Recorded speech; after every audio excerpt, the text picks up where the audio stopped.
ವಯಸ್ಸು, ವಾಸ್ತವ, ಜವಾಬ್ದಾರಿ. ನೋಡುತ್ತಿದ್ದಂತೆ ನಮಗೆ ವಯಸ್ಸಾಗಿ ಹೋಗಿಬಿಡುತ್ತದೆ. ಈ ವಯಸ್ಸು ಅನ್ನೋದೇನಿದೆಯಲ್ಲ, ನಮ್ಮ ಬದುಕನ್ನು ನಾವು ಅವಲೋಕನ ಮಾಡಿದರೆ ಇಷ್ಟು ಬೇಗ ನಮಗೆ ವಯಸ್ಸಾಗಿ ಹೋಯ್ತಾ, ಇಷ್ಟು ಬೇಗ ನಮಗೆ ಸಾವು ಹತ್ತಿರ ಬಂದುಬಿಡುತ್ತಾ, ಇಷ್ಟು ವರ್ಷಗಳನ್ನು ನಾವು ಕಳೆದಿದ್ದೇವೆ. ಒಮ್ಮೆ ಅವಲೋಕನ ಮಾಡಿದರೆ ನಾವು ಜೀವನದಲ್ಲಿ ಏನೂ ಸಾಧನೆ ಮಾಡಲೇ ಇಲ್ಲ, ಝೀರೋ. ನಮ್ಮ ಬದುಕಿನಲ್ಲಿ ಅಚೀವ್ಮೆಂಟ್ ಅನ್ನೋದೇನಿದೆಯಲ್ಲ, ಅದು ಝೀರೋ ಅನ್ನೋದು ನಮಗೆ ಮನವರಿಕೆ ಆದಾಗ ಎದೆ ದಸಕ್ಕನ್ನತ್ತೆ. ಹೌದಾ, ನಾವು ಯಾವ ಸಾಧನೆಯನ್ನು ನಮ್ಮ ಬದುಕಿನಲ್ಲಿ ಮಾಡಲಿಕ್ಕಾಗಲಿಲ್ವಾ? ಇದು ನಮ್ಮ ಜೀವನ. ವಯಸ್ಸು, ವಾಸ್ತವ, ಜವಾಬ್ದಾರಿ. ನಮ್ಮ ಆಯುಷ್ಯವನ್ನು ನಾವು ನೋಡಿಕೊಂಡ ಕಾಲಕ್ಕೆ ನನಗೆ ಈಗ ಎಷ್ಟು ವರ್ಷ? ಈ ವಯಸ್ಸನ್ನು ನಮ್ಮನ್ನು ನಾವು ಒಮ್ಮೆ ವಯಸ್ಸಿನ ಜೊತೆ ನೋಡಿಕೊಂಡಾಗ, ವಾಸ್ತವದಲ್ಲಿ ನಮ್ಮನ್ನು ಸಂದರ್ಭಕ್ಕೆ ಇಟ್ಟು ನಮ್ಮನ್ನು ನೋಡಿಕೊಂಡಾಗ ನಮಗೆ ಜವಾಬ್ದಾರಿಗಳ ಅರಿವಾಗುತ್ತೆ. ಜವಾಬ್ದಾರಿ ವಯಸ್ಸಿಗೆ ಅನುಗುಣವಾಗಿ ನಮಗೆ ಜವಾಬ್ದಾರಿಗಳು ಇರ್ತವೆ. ನಡವಳಿಕೆಗಳು ವಯಸ್ಸಿಗೆ ಅನುಗುಣವಾಗಿ ಬದಲಾವಣೆ ಆಗುತ್ತವೆ. ನಮ್ಮ ಶರೀರ ಅವಸ್ಥಾಂತರವನ್ನು ಪಡೆದುಕೊಳ್ತಾ ಇರ್ತದೆ. ಅದು ವಯಸ್ಸಾಗ್ತಾ ಆಗ್ತಾ ಹೋಗ್ತಿದ್ದ ಹಾಗೆಯೇ ಒಂದು ಕಡೆ ತಿಳುವಳಿಕೆ, ಲೋಕಾನುಭವ, ಜವಾಬ್ದಾರಿ ಬರ್ತಾ ಇದ್ದರೆ, ಇನ್ನೊಂದು ಕಡೆ ಶರೀರಕ್ಕೆ ಶಕ್ತಿ ಕಡಿಮೆ ಆಗ್ತಾ ಇರುತ್ತೆ. ವಯಸ್ಸಿನ ಕಾರಣವಾಗಿ ನಮ್ಮಲ್ಲಿ ರೋಗ ನಿರೋಧಕ ಶಕ್ತಿ ಕಡಿಮೆ ಆಗುತ್ತೆ, ರಕ್ತ ಸಂಚಾರದ ಹರಿವಿನಲ್ಲಿ ಮಂದ ಆಗುತ್ತೆ. ಯಾವಾಗ ರಕ್ತ ಸಂಚಾರ ಮಂದ ಆಗೋದು, ರೋಗ ನಿರೋಧಕ ಶಕ್ತಿ ಕಡಿಮೆಯಾಗುವುದು, ಇದು ನಮ್ಮ ಶರೀರದಲ್ಲಿ ಪ್ರಕಟವಾದಾಗ ನಮ್ಮ ಶಕ್ತಿ ಕಡಿಮೆ ಆಗುತ್ತೆ ಮತ್ತು ನಾವು ಅನಾರೋಗ್ಯಗಳಿಗೆ ಒಳಗಾಗ್ತೇವೆ. 20 ವಯಸ್ಸಿನಲ್ಲಿ ಮಾಡ್ತಾ ಇದ್ದಂಥ ಕೆಲಸಗಳನ್ನು 70 ವಯಸ್ಸಿನಲ್ಲಿ ಮಾಡಲಿಕ್ಕೆ ಆಗೋದಿಲ್ಲ. ತಿಳುವಳಿಕೆ ಇರ್ತದೆ, ಅನುಭವ ಇರ್ತದೆ, ಆದರೆ ಮಾಡಲಿಕ್ಕೆ ಆಗುವುದಿಲ್ಲ. ಈ ಜವಾಬ್ದಾರಿ ನಮ್ಗೆ ಏನೇನನ್ನು ಕೊಡ್ತದೆ? ನನ್ನ ಯೋಗ್ಯತೆ ಏನು ಅನ್ನೋದನ್ನು ನಾವು ಮೊದಲು ತಿಳ್ಕೋಬೇಕು. ಈ ಸಮಾಜದಲ್ಲಿ ನನ್ನ ಮಿತಿ ಏನು, ನನ್ನ ಸ್ಥಾನ ಏನು, ನನ್ನ ಯೋಗ್ಯತೆಯಲ್ಲಿ ಅಂತ ತಿಳಿದುಕೊಂಡು ಅದಕ್ಕೆ ಅನುಗುಣವಾಗಿ ನಾವು ನಡ್ಕೋಬೇಕಾಗ್ತದೆ. ಉದಾಹರಣೆಗೆ, ಯೋಗ್ಯತೆ ಮಾನದಂಡ ಅಂತ ಬಂದಾಗ, ಯಾವುದಾದ್ರೂ ಒಂದು ಕಾರ್ಯಕ್ರಮಕ್ಕೆ ನಾವು ಹೋದಾಗ ಅಲ್ಲಿ ಯೋಗ್ಯತೆಯ ನಿರ್ದೇಶನ ಬರ್ತದೆ. ಉದಾಹರಣೆಗೆ, ಮುಖ್ಯಮಂತ್ರಿ ಕಾರ್ಯಕ್ರಮದಲ್ಲಿ ಭಾಗವಹಿಸಿದಾಗ ಮುಖ್ಯಮಂತ್ರಿಗೆ ಪ್ರಧಾನವಾದ ಸ್ಥಾನ ಇರುತ್ತದೆ. ರಾಜ್ಯಪಾಲರು ರಾಜ್ಯದ ಮುಖ್ಯ ನ್ಯಾಯಾಧೀಶರ ಜೊತೆಯಲ್ಲಿ ಮುಖ್ಯಮಂತ್ರಿ ಪಾಲುದಾರನಾದಾಗ ರಾಜ್ಯಪಾಲರಿಗೆ ಪ್ರಧಾನವಾದ ಸ್ಥಾನ, ಮುಖ್ಯ ನ್ಯಾಯಾಧೀಶರಿಗೆ ಪ್ರಧಾನವಾದ ಸ್ಥಾನ, ನಂತರ ಮುಖ್ಯಮಂತ್ರಿಗೆ ಪ್ರಧಾನವಾದ ಸ್ಥಾನ ಬರ್ತದೆ. ಅದೇ ರೀತಿ ಪ್ರಧಾನಮಂತ್ರಿ ವೇದಿಕೆಯಲ್ಲಿದ್ದಾಗ ಮುಖ್ಯಮಂತ್ರಿಗಳಿಗೆ, ಇತರ ಮಂತ್ರಿಗಳಿಗೆ ಆಗ ಬೇರೆ ಬೇರೆಯ ಸ್ಥಾನಗಳ ನಿರ್ದೇಶನ ಆಗ್ತದೆ. ಅಧಿಕಾರಕ್ಕೆ ಅನುಗುಣವಾಗಿ ಸ್ಥಾನ ನಿರ್ದೇಶನ ಆಗ್ತದೆ, ವಯಸ್ಸಿಗೆ ಅನುಗುಣವಾಗಿ ಸ್ಥಾನ ನಿರ್ದೇಶನ ಆಗ್ತದೆ, ವೇದಿಕೆಯ ಕಾರ್ಯಕ್ರಮಕ್ಕೆ ಅನುಗುಣವಾಗಿ ನಮಗೆ ಸ್ಥಾನಗಳು ನಿರ್ದೇಶನ ಆಗುತ್ತವೆ. ಒಂದು ತರಗತಿ ಅಂದಾಗ ಅಲ್ಲಿ ಅಧ್ಯಾಪಕರು ಪ್ರಧಾನರಾಗ್ತಾರೆ, ಅಧ್ಯಾಪಕರು ಮುಖ್ಯರಾಗ್ತಾರೆ. ಅದೇ ಇಡೀ ಒಂದು ಶಾಲೆ ಅಂದಾಗ ಅಲ್ಲಿ ಶಾಲೆಯ ಸ್ಥಾಪಕರು, ಪ್ರಾಚಾರ್ಯರು ಅವರು ಮುಖ್ಯರಾಗ್ತಾರೆ.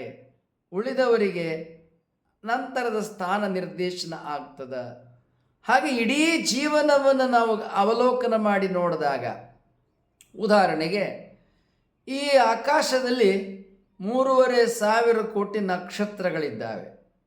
3,500 ಕೋಟಿ ನಕ್ಷತ್ರಗಳಲ್ಲಿ ಸೂರ್ಯನ ಸ್ಥಾನ ಏನು ಎಂಬುದಾಗಿ ನೋಡಿದರೆ ಅದು ತುಂಬ ನಗಣ್ಯವಾದದ್ದು. ಅದನ್ನು ಒಂದು ಧೂಳಾಗಿ ಕೂಡ ತೋರಿಸ್ಲಿಕ್ಕೆ ಸಾಧ್ಯ ಇಲ್ಲ ಸೂರ್ಯನ ಸ್ಥಾನವನ್ನು ಆಕಾಶದಲ್ಲಿ. ಸೂರ್ಯಮಂಡಲದಲ್ಲಿ ಭೂಮಿಯ ಸ್ಥಾನ ಏನು ಎಂಬುದಾಗಿ ನಿರ್ದೇಶನ ಮಾಡಿ ನೋಡಿದಾಗ ಭೂಮಿಗೆ ಒಂದು ದೊಡ್ಡ ಚಂದ್ರನ ಸ್ಥಾನ ಸಿಗ್ತದೆ. ಆದರೆ ದೊಡ್ಡ ಸ್ಥಾನ ಏನು ಸಿಗುವುದಿಲ್ಲ. ಇನ್ನು ಇಡೀ ಭೂಮಿಯಲ್ಲಿ ದೇಶಗಳ ಸ್ಥಾನವನ್ನು ಗಮನಿಸಿದಾಗ ಇಲ್ಲಿ 69 ಭಾಗ ನೀರಿದೆ.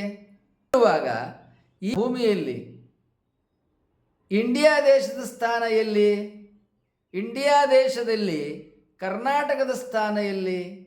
ಕರ್ನಾಟಕದಲ್ಲಿ ಬೆಂಗಳೂರಿನ ಸ್ಥಾನ ಎಲ್ಲಿ? ಬೆಂಗಳೂರಿನಲ್ಲಿ ಒಂದು ಬಡಾವಣೆಯ ಸ್ಥಾನ ಎಲ್ಲಿ? ಒಂದು ಬಡಾವಣೆಯಲ್ಲಿ ಒಂದು ಬೀದಿಯ ಸ್ಥಾನ ಎಲ್ಲಿ? ಒಂದು ಬೀದಿಯಲ್ಲಿ ಒಂದು ಮನೆಯ ಸ್ಥಾನ ಎಲ್ಲಿ? ಒಂದು ಮನೆಯಲ್ಲಿ ಅನೇಕ ಫ್ಲೋರ್ಗಳು. ಅಲ್ಲಿ ನಮ್ಮ ಮನೆಯಲ್ಲಿ, ಆ ಮನೆಯಲ್ಲಿ ಆ ಫ್ಲೋರ್ಗಳಲ್ಲಿ ಅನೇಕ ಮನೆಗಳು. ಅಲ್ಲಿ ನಮ್ಮ ಮನೆ ಯಾವುದು? ಸ್ಥಾನ ನಿರ್ದೇಶನವನ್ನು ನಕ್ಷೆಯಲ್ಲಿ, ಭೂಪಟದಲ್ಲಿ ನಮ್ಮ ಮನೆಯನ್ನು ನೋಡ್ತಾ ಹೋದಾಗ ಇಡೀ ಭಾರತ ಅಲ್ಲ, ಬೆಂಗಳೂರಿನ ನಕ್ಷೆಯಲ್ಲಿ ನಮ್ಮ ನಿವೇಶನ, ನಮ್ಮ ದಾರಿ, ಬಡಾವಣೆ ಇವುಗಳನ್ನು ನೋಡ್ತಾ ಹೋದಾಗ ಹುಡ್ಕೋದೇ ಭಾಳ ಕಷ್ಟ ಆಗ್ತದೆ. ನಮ್ಮ ಓಣಿಯನ್ನು, ಬಡಾವಣೆಯನ್ನು ಮತ್ತು ಅಲ್ಲಿ ನಮ್ಮ ಮನೆಯನ್ನು ಹುಡುಕುವುದೇ ಭಾಳ ಕಷ್ಟ ಆಗ್ತದೆ, ಸಿಗೋದೇ ಇಲ್ಲ. ಬೋರ್ಡ್ ಮೇಲೆ ಸೀಮೆ ಸುಣ್ಣದಲ್ಲಿ ಬರೆದು ಅಳಿಸಿದಾಗ ಆ ಧೂಳು ಉದುರ್ತವಲ್ಲ, ಆ ಧೂಳು ಉದುರುವ ಒಂದು ಸ್ಥಾನ ಕೂಡ ಓಣಿಯಲ್ಲಿ ಒಂದು ಮನೆಯನ್ನು ತೋರಿಸ್ಲಿಕ್ಕೆ ನಕ್ಷೆಯಲ್ಲಿ, ಬೆಂಗಳೂರಿನ ನಕ್ಷೆಯೊಳಗೆ ಅಷ್ಟು ಕೂಡ ಸಿಗೋದಿಲ್ಲ. ಮಿತಿ, ಯೋಗ್ಯತೆ, ಸ್ಥಾನಮಾನ, ಸ್ಥಾನದ ನಿರ್ದೇಶನ ಅಂದಾಗ ಎಷ್ಟು ನಗಣ್ಯವಾಗಿ ಹೋಗ್ಬಿಡುತ್ತದೆ ನಾವು ವಾಸ ಮಾಡುವ ಮನೆ. ಇನ್ನು ಈ ಬೆಂಗಳೂರಿನಲ್ಲಿ ಜನಸಂಖ್ಯೆ 1,60,00,000. ಈ ಜನಸಂಖ್ಯೆಯಲ್ಲಿ ನನ್ನ ಸ್ಥಾನ ಏನು? ಏನೂ ಇಲ್ಲ. ಒಂದು ಸೊಳ್ಳೆ ಒಂದು ಬಡಾವಣೆಯ ಒಂದು ಬೈಲಿನಲ್ಲಿ, ಹುಲ್ಲು ಬೆಳೆದಿರ್ತಕ್ಕಂಥ ಬೈಲಿನಲ್ಲಿ ಎಷ್ಟು ಸೊಳ್ಳೆಗಳಿರ್ತಾವ? ಲೆಕ್ಕ ಮಾಡೋಕ್ಕಾಗತ್ತಾ? ಸೊಳ್ಳೆಗೆ ಸ್ಥಾನ ಏನು? ನಿರ್ದೇಶನ ಮಾಡೋಕ್ಕಾಗತ್ತಾ?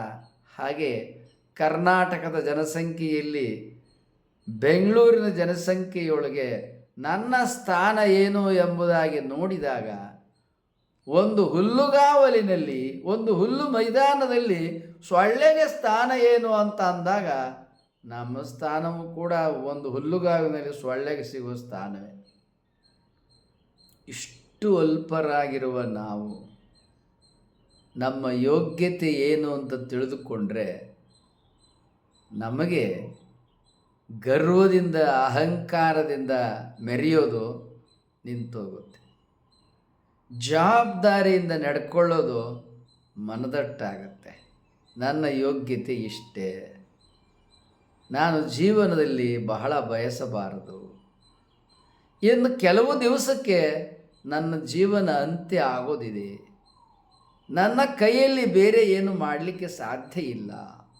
ಯಾಕೆ? ಇದುವರೆಗೆ ಏನೂ ಮಾಡಲಾರದೆ ಇರವ ಇನ್ನು ಮುಂದೆ ನೀ ಏನು ಮಾಡಬಲ್ಲೆ? ಇದು ಬದುಕಿನ ಕಟು ವಾಸ್ತವ. ಇಂತಹ ಕಟು ವಾಸ್ತವವನ್ನು ಪ್ರತಿಯೊಬ್ಬರೂ ನಮ್ಮ ನಮ್ಮ ಆಯುಷ್ಯ, ನಮ್ಮ ನಮ್ಮ ಶಿಕ್ಷಣ, ನಮ್ಮ ನಮ್ಮ ಉದ್ಯೋಗ, ನಮ್ಮ ನಮ್ಮ ಸ್ಥಾನ, ನಮ್ಮ ನಮ್ಮ ಜವಾಬ್ದಾರಿ, ನಮ್ಮ ನಮ್ಮ ನಾಲೆಡ್ಜ್ ಇವುಗಳ ಜೊತೆಯಲ್ಲಿ ತಿಳಿದುಕೊಂಡ್ರೆ ನಾವು ಎಷ್ಟು ಅಲ್ಪರು, ನಾವು ಎಷ್ಟು ಕ್ಷುದ್ರರು ಎನ್ನುವುದು ತಿಳಿಯುತ್ತದೆ. ನಾವು ಅಲ್ಪರು ಮತ್ತು ಕ್ಷುದ್ರರು ಎಂಬುದಾಗಿ ತಿಳಿದ ಮೇಲೆ ನಮ್ಮ ಮಿತಿ ಗೊತ್ತಾಗ್ತದೆ. ಆ ಮಿತಿಯಲ್ಲಿ ನಮ್ಮ ಹಾಳತಕ್ಕೆ ನಾವು ಇರಬೇಕಾಗ್ತದೆ ಅಲ್ವಾ? ಈಗ ನಾವು ಹೊರಗಡೆ ಹೋಗ್ತೀವಿ, ನಮ್ಮ ಕಿಸೆಯಲ್ಲಿ, ನಮ್ಮ ಪರ್ಸ್ನಲ್ಲಿ ಎಷ್ಟು ದುಡ್ಡು ಇರ್ತದೆ ಅಷ್ಟು ದುಡ್ಡಿಗೆ ಅನುಗುಣವಾಗಿ ನಾವು ಹೋಗಿ ಮತ್ತೆ ವಾಪಸ್ ಮನೆಗೆ ಬರಬೇಕು. ಯಾಕೆ? ಅಲ್ಲಿ ಏನಾದರೂ ಕೊಳ್ಳಬೇಕಾದ್ರೆ, ವಾಹನವನ್ನು ಹತ್ತಬೇಕಾದ್ರೆ ನಿನ್ನ ಕಿಸೆಯಲ್ಲಿ ಪರ್ಸಿನಲ್ಲಿ ಎಷ್ಟು ದುಡ್ಡಿದೆ ಅದಕ್ಕೆ ಅನುಗುಣವಾಗಿ ನಿನ್ನ ಜೀವನ ನಿರ್ದೇಶನ ಆಗ್ತದೆ. ಹಾಗೆ ನಮ್ಮ ಬದುಕಿನ ಆಯುಷ್ಯದೊಳಗೆ ನಾವು ಏನು ಸಾಧನೆ ಮಾಡಿದ್ದೇವೆ, ಏನು ನಾಲೆಡ್ಜನ್ನು ಪಡ್ಕೊಂಡಿದ್ದೇವೆ, ಆ ನಾಲೆಡ್ಜ್ ಜ್ಞಾನ ನಮ್ಮ ಬದುಕಿಗೆ ಅಥವಾ ಸಮಾಜದ ಇನ್ನೊಬ್ಬರ ಬದುಕಿಗೆ ಎಷ್ಟು ಉಪಯೋಗ ಅನ್ನುವುದರ ಮೇಲೆ ನಮ್ಮ ಸ್ಥಾನ ನಿರ್ದೇಶನ ಆಗ್ತದೆ. ಆದ ಕಾರಣ ಈ ಮಿತಿ ನಮಗೆ ತಿಳಿದರೆ ನಾವು ಇನ್ನೂ ಸ್ವಲ್ಪ ಜವಾಬ್ದಾರಿಯಿಂದ ನಮ್ಮ ಜವಾಬ್ದಾರಿಯನ್ನು ಅರಿತು ವಿನಯದಿಂದ ನಡೆದುಕೊಳ್ಳಲಿಕ್ಕೆ ಸಾಧ್ಯ. ನಮ್ಮ ಕೈಯಲ್ಲಿ ಏನೂ ಆಗಲ್ಲ ಅಂತ ಅಂದಮೇಲೆ ನಮಗೆ ಮೆರೆದಾಡೋಕ್ಕೆ ಸಾಧ್ಯನಾ? ಸಾಧ್ಯ ಇಲ್ಲ. ನಿನ್ನಲ್ಲಿ ಎಷ್ಟೇ ಕೋಟಿ ಕೋಟಿ ದುಡ್ಡಿರಲಿ, ನಿನಗೆ ವಯಸ್ಸಾಗಿದೆ, ನಿನ್ನಿಂದ ಬಹಳ ಕೆಲಸವನ್ನು ಮಾಡಲಿಕ್ಕೆ ಬರಲ್ಲ. ನಿನಗೊಂದು ಮಿತಿ ಇದೆ. ನಿನ್ನಲ್ಲಿ ಕೋಟಿ ಕೋಟಿ ದುಡ್ಡಿದ್ರೂ ನಿನ್ನ ಮನಸ್ಸಿಗೆ ಬಂದಂಗೆ ನಿನ್ನಿಂದ ತಿನ್ನೋಕ್ಕಾಗಲ್ಲ. ಮನಸ್ಸಿಗೆ ಬಂದದ್ದೇನೆಲ್ಲ ಊಟ ಮಾಡೋಕ್ಕಾಗತ್ತಾ? ಶರೀರ ಪಚನ ಮಾಡ್ಕೊಳ್ಳಲ್ಲ, ಒಲ್ಲೆ ಬೇಡ ಅಂತದೆ. ಊಟಕ್ಕೆ ಕುಳಿತಾಗ ಬೇಕಾದಷ್ಟು ಅಡಿಗೆ ಮನೆಯಲ್ಲಿ ಅಡಿಗೆ ಮಾಡಿದ್ದೆಲ್ಲವೂ ಇದೆ. ಅದೆಲ್ಲವನ್ನು ನಿನಗೆ ತಿಂದು ಅರಗಿಸ್ಕೊಳ್ಳಿಕ್ಕೆ, ಜೀರ್ಣಿಸಿಕೊಳ್ಳಲಿಕ್ಕೆ ಸಾಧ್ಯವೇ? ಇಲ್ಲ. ನೀನು 1, 2, 3 ಚಪಾತಿ ತಿಂತಿದ್ದಾಗೇನೆ, 1, 2, 3 ರೊಟ್ಟಿ ತಿಂತಿದ್ದಾಗೇನೆ, ಒಂದಿಷ್ಟು ಚಟ್ನಿ ಪಲ್ಯ ಹಣ್ಣು ತಿಂತಿದ್ದಾಗೇನೆ ಸಾಕು, ಒಲ್ಲೆ ಬೇಡ ಬೇಡ. ಇದು ನಮ್ಮ ಮಿತಿ. ಹುಡುಗ ಇದ್ದರೆ 3 ಬದಲು 4 ಚಪಾತಿ 4 ರೊಟ್ಟಿ ತಿನ್ಬೋದು. 1 ಸೇಬು ಬದಲು 2 ಸೇಬು ತಿನ್ಬೋದು. 4 ಏಲಕ್ಕಿ ಬಾಳೆಹಣ್ಣದ್ರ ಬದಲು 8 ಏಲಕ್ಕಿ ಬಾಳೆಹಣ್ಣನ್ನು ತಿನ್ಬೋದು. 1 ಸೌತೆಕಾಯಿ ಬದಲು 2 ಸೌತೆಕಾಯಿ ತಿನ್ಬೋದು. ಆದರೂ ಕೂಡ ಆಮೇಲೆ ಏನಂತದ? ಒಲ್ಲೆ. ಶರೀರ ಏನಂತದ? ಒಲ್ಲೆ ಬೇಡ ಸಾಕು. ಅಂದರೇನು? ನಮ್ಮ ಶರೀರಕ್ಕೆ ನಮ್ಮಲ್ಲಿ ಎಷ್ಟೇ ದುಡ್ಡಿದ್ರೂ ನಾನು ಮತ್ತೆ ಮತ್ತೆ ತಿಂತೀನಿ ಅಂದರೆ ದೇಹ ಕೊಡಬೇಡ ಅಂತದೆ. ಕೊಟ್ಟರೆ ನಾನು ಮಕ್ಕೋತೀನಿ ಅಂತದೆ. ನಾನು ಕೆಲಸ ಮಾಡೋಕ್ಕಾಗಲ್ಲ, ಮಕ್ಕೋತೀನಿ ಅಂತದೆ. ಈ ಶರೀರದ ಮಿತಿಯನ್ನು ನೋಡ್ರಿ. ಅಲ್ಲಪ್ಪ, ನೀನು ಊಟನೇ ಮಾಡೋಕ್ಕಾಗಲ್ಲ, ನಿನ್ನ ಶರೀರಕ್ಕೆ ಇಷ್ಟು ಮಿತಿ ಇದೆ ಅಂತ ಅಂದಾಗ ಮತ್ತೆ ನಿನ್ನಿಂದ ಏನು ಮಾಡಲಿಕ್ಕೆ ಸಾಧ್ಯ? ಆದ ಕಾರಣ ನಾವೆಲ್ಲ ನಮ್ಮ ವಯಸ್ಸಿಗೆ ಅನುಗುಣವಾಗಿ ನಮ್ಮ ಯೋಗ್ಯತೆ, ನಮ್ಮ ಮಿತಿ, ನಮ್ಮ ನಾಲೆಡ್ಜ್ ಇವುಗಳನ್ನು ತಿಳಿದುಕೊಂಡು ವಿನಯದಿಂದ ನಾವೇನಾದರೂ ಬದುಕಿದರೆ ಈ ವಯಸ್ಸಿನಲ್ಲಿಯೂ ಕೂಡ ನಾವು ನಮ್ಮ ಕೈಲಿ ಏನೂ ಆಗಲ್ಲ ಅನ್ನಂಗಿಲ್ಲ. ಈಗಲೂ ಕೂಡ ನಾವು ಸಾಧನೆಯನ್ನು ಮಾಡಬಹುದಾಗಿದೆ. ಸಾಧನೆಯನ್ನು ಮಾಡಲಿಕ್ಕೆ ವಯಸ್ಸು ಮಿತಿಯ ಇಲ್ಲ. ಸಾಧನೆಯನ್ನು ಮಾಡಲಿಕ್ಕೆ ದುಡ್ಡು ಬೇಕಾಗಿಲ್ಲ. ಸಾಧನೆಯನ್ನು ಮಾಡಲಿಕ್ಕೆ ಬೇಕಾಗಿರೋದೇನಪ್ಪ ಅಂತ ಹೇಳಿದರೆ ನಾಲೆಡ್ಜ್. ನಮ್ಮಲ್ಲಿ ಸುಜ್ಞಾನ ಎನ್ನುವುದಿದ್ದರೆ ಯಾವ ವಯಸ್ಸಿನಲ್ಲಿ ಬೇಕಾದರೂ ಕೂಡ ನಾವು ಎಷ್ಟು ಅಚೀವ್ಮೆಂಟ್ ಸಾಧನೆಯನ್ನು ಕೂಡ ಮಾಡಬಹುದು. ಜಗತ್ತಿನಲ್ಲಿ ಜ್ಞಾನಕ್ಕೆ ದೊಡ್ಡ ಸ್ಥಾನ ಇದೆ. ಉಪನಿಷತ್ತು ಹೇಳ್ತಾ ಇದೆ, ನಹಿ ಜ್ಞಾನೇನ ಸದೃಶಂ. ಅಲ್ಲಮ ಪ್ರಭುದೇವರು ಹೇಳ್ತಾ ಇದ್ದಾರೆ, ಮಾತೆಂಬುದು ಜ್ಯೋತಿರ್ಲಿಂಗ. ನಾವೇನು ಆಡಿದ ಮಾತಿದೆಯಲ್ಲ ಅದು ಬೆಳಕು, ಅದು ಜ್ಯೋತಿರ್ಲಿಂಗ, ಅದು ಪರಮಾತ್ಮ. ಜ್ಯೋತಿ ಅಂದ್ರೇನು? ದೀಪ, ಬೆಳಕು. ಲಿಂಗ ಅಂದ್ರೇನು? ದೇವರು, ಪರಮಾತ್ಮ. ನಮ್ಮ ಮಾತು ಬೆಳಕು, ನಮ್ಮ ಮಾತು ಪರಮಾತ್ಮ. ಎಲ್ಲಿ? ಜ್ಞಾನ ಇದ್ದಾಗ, ತಪಸ್ಸು ಇದ್ದಾಗ, ಮೌನ ಇದ್ದಾಗ, ಸಾಧನೆ ಇದ್ದಾಗ. ಆದದ್ದರಿಂದ ನಹಿ ಜ್ಞಾನೇನ ಸದೃಶಂ, ಜ್ಞಾನಕ್ಕೆ ಸಮಾನವಾದದ್ದು ಮತ್ತೊಂದು ಇಲ್ಲ. ಭರ್ಗೋ ದೇವಸ್ಯ ಧೀಮಹಿ ಧಿಯೋ ಯೋನಃ ಪ್ರಚೋದಯಾತ್. ಉಪನಿಷತ್ತಿನ ಗಾಯತ್ರಿ ಮಂತ್ರ ಕೂಡ ಏನು ಹೇಳ್ತದೆ? ಬುದ್ಧಿಯನ್ನು ಪ್ರಚೋದಿಸು. ಇದು ಪ್ರಾರ್ಥನೆ ಮಾಡ್ತಕ್ಕಂಥದ್ದು. ನಾವು ನಮ್ಮ ಬದುಕಿನಲ್ಲಿ ಎಷ್ಟೇ ವಯಸ್ಸಾದರೂ ಕೂಡ ಜ್ಞಾನ ಬುದ್ಧಿಯನ್ನು ಅಧಿಕವಾಗಿ ನಮ್ಮ ಬದುಕಿನಲ್ಲಿ ಮಾಡಿಕೊಂಡ್ರೆ ಈ ಬುದ್ಧಿಯ ಬಲದಿಂದ, ಜ್ಞಾನದ ಬಲದಿಂದ ನಾವು ಏನನ್ನು ಬೇಕಾದರೂ ಕೂಡ ಯಾವ ವಯಸ್ಸಿನಲ್ಲಿ ಕೂಡ ನಾವು ಸಾಧನೆಯನ್ನು ಮಾಡಬಹುದಾಗಿದೆ. ವಯಸ್ಸಾಯಿತು ಎಂದ ಕ್ಷಣಕ್ಕೆ ನಮ್ಮ ಕೈಯಲ್ಲಿ ಏನೂ ಆಗುವುದಿಲ್ಲ ಎಂಬುದಾಗಿ ಭಾವನೆ ಮಾಡುವ ಕಾರಣವಿಲ್ಲ.